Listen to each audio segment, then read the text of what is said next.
Новый дом для переселенцев из аварийного жилого фонда. В центре Зырянки установили первую сваю 28-квартирного дома. Тему продолжит Наталья Ломанова. На данный момент в Зырянке идет строительство двух многоквартирных домов. И если один из них уже на средней стадии строительства, то на втором объекте только что началась установка свайного поля. Начало строительства обставлено традиционно, а первые сваи разбита бутылка шампанского, в скважину засыпано немало монет.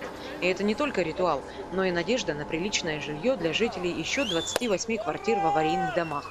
Мы очень рады, что наши планы претворяются в жизнь, потому что жилфонд очень ветхий.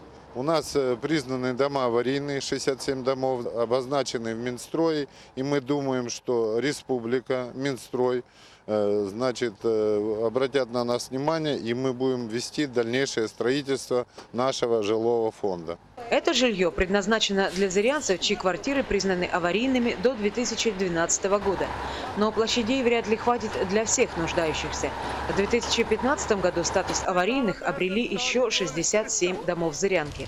В поселковом муниципалитете надеются, что программа по переселению из ветхого и аварийного жилья все же не будет закончена в 2017 году, как предусматривается, а продлится еще несколько лет. Наталья Ломанова, Александр Данилова, НВК «Саха», Зырянка.